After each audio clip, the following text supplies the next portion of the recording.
Maxime Bernier is tweeting, quote, 1. People I know nothing about, said to belong to far-right extremist groups, take pictures with me. I've made it clear extremists are not welcome in my party. Media reaction? 24 hysterical stories. 2. Bloc Québécois leader at YF Blanchette welcomes a far-left extremist as candidate in his party. Media reaction? Mostly ignores it. 3. NDP leader at the Jagmeet Singh and MP Nikki Ashton praise a communist dictator and killer. Media reaction? Ignore it. 4. Both Andrew Scheer and Justin Trudeau meet and discuss issues with Islamist extremists who promote Sharia law and wife beating. Media? Ignore it. 5. Conclusion. The media don't care about extremism. They care about enforcing political correctness and smearing anyone who doesn't play their stupid game. Remember this next time you read a hit piece about the People's Party by a left-wing activist masquerading as a journalist. And I agree. And there's so many ridiculous pictures taken out of context. And if we are to play the same game, what about Atwal? What about Boyle? What about Invalgeson? Right? What about Dalgish? There are many, many pictures taken with Justin Trudeau. And to say that taking a picture with somebody indicates support, well, I mean, look into any of those names. Moving on, Toronto Police Chief Mark Saunders, in recent years, says, quote, in recent years, we have seen that 80% of the firearms are coming in from the border. I thought that was an interesting piece of news, so I thought worth noting. Here's the CP24 article posted on August 9th. That's yesterday. It says 326 people charged with firearms offenses are free on bail in Toronto today. Chief Mark Saunders revealed Friday as he seeks to redistribute blame for the sudden increase in gun violence in the city over the last 7 days. Since August 2nd, there have been 20 shooting incidents in the city, injuring more than 20 people, with charges laid so far in 3 of the incidents. Saunders said that as his service works to investigate each incident, they've been paying particular attention to the number of people free on bail after being charged with at least one firearm offense. On Friday morning, that number is 326. What we're hoping to do is establish a stronger relationship with our courts, Saunders said, strongly suggesting that the people charged and freed on bail following a shooting incident are at a higher risk of shooting again.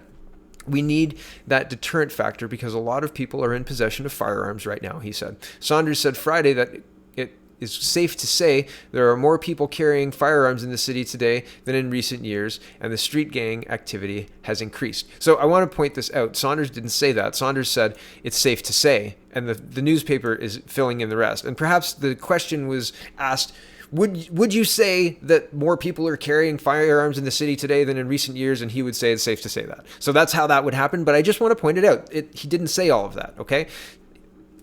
I want to point it out. It's important. It's details, but it's important. Okay. Back to the article. He said he wants to see if judges in Toronto can change their guidelines around bail given the spike in gun crimes, saying Toronto is a unique circumstance given its size. So, he's, quote, so if we have some sort of amendment or understanding in the courts, because you can be sitting court in Toronto, but your benchmark is on what's going on in Canada. So it's hard for a judge to say this is Toronto, so I have to do this, because that judge is measured across what all of Canada is doing. But he concedes that bail adjustments aren't the only thing that will stem the tide of the shootings. He asked for continued cooperation from residents in areas impacted by shootings and distanced himself from calls for a handgun ban, something Toronto Mayor John Tory supports. In the years before, with straw purchases, about 50% of our crime guns were people able to make a lawful purchase and farming guns out into the community. But in recent years, we have seen that 80% of the firearms are coming in from the border, he said. 80%. 80%. That's a huge number. And a 30% increase. That's not small. Back to the article. Speaking in Kitchener at the same time as Saunders, Premier Doug Ford said he did not support a gun ban, saying it was not a solution. Saunders also offered updates on some of the incidents that occurred during the long weekend, saying 5 people had been arrested in relation to 3 of the incidents and more were sought. Of those 5 people, I wonder, this is me asking this question, how many are out on bail? I wonder. I don't know, but I wonder. Here's some incidents details. 3 were charged in connection with a drive-by shooting in the St. Lawrence Market area. Saunders said evidence from that scene indicated the two 2 were struck by gunfire, were armed themselves, and returned fire. Another man has been arrested in relation to the Sunday morning shooting in front of a mansion on the Bridle Path. Saunders said the victim in that incident was visiting Toronto from outside of Canada. A firearm was also located. He described that incident as an attempted robbery gone wrong. In the majority of incidents, Saunders said, there's evidence emerging that they arise out of a continuing cycle of provocation and retaliation by rival street gangs. For instance, he said that in a recent brazen daylight shooting in Flemington Park, where 2 men in a blue Hyundai were shot multiple times at close range in a parking lot, both had been released from custody this summer after serving time for firearm offenses. Quote, by and large, they have street gang connotations. Yeah, it says connotations to them, or are street gang related. It doesn't mean that at various times innocent people are not impacted, he said. Meanwhile, the union representing Toronto police officers has complained to the Provincial Ministry of Labour, saying they are short officers and the shortage represents a workplace safety issue. Really? Not the gun violence? Okay, back to the article. Premier Ford and Mayor John Tory are scheduled to meet and discuss what else can be done to curb gun violence. In a statement issued Friday morning, Tory said he supports Saunders' comments about bail. Quote, while I continue to believe even stricter gun control domestically along with tightening our border to smuggled guns is necessary and will make a positive difference in fighting gun violence, it is also high time we saw some further cooperation from within the justice system, he said. Repeat gun offenders simply shouldn't be out on bail. We have seen what happens when they are. While each case is different, sentences simply must fit the extreme gravity of these gun crimes, and right now they don't. They often don't.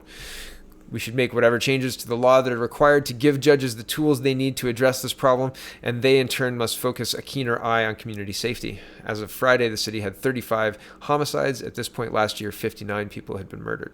So that's an interesting benchmark as well. It's been cut down by quite a lot, it's almost 60, and 20, 24, 23 less. That's significant. So, but that doesn't mean that the violence has gone down necessarily. It just means that fewer people are dying. So I don't know if that's a benefit that fewer people have been murdered. Certainly true. However, the violence in the city continues, and it doesn't seem like there's a whole lot of will to stop the flow of guns or to keep people who are offending with gun violence in jail. They can get out on bail. It seems like our legal system is set up to not help and not hinder these violent incidents. The last little bit of news for this morning, and it just came up on my feed. My wife sent me the link, and I was like, wow, this is incredible. Jeffrey Epstein, accused sex trafficker, is dead by suicide, found in Manhattan jail cell. He's dead. So that just, my jaw hit the floor. I'm wow. Who knows? What's next?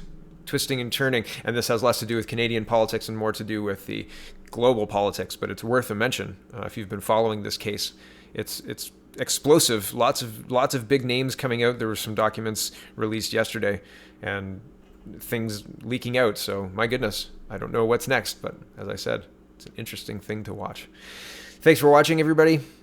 Check out thepeoplespartyofcanada.ca and have a wonderful, wonderful day.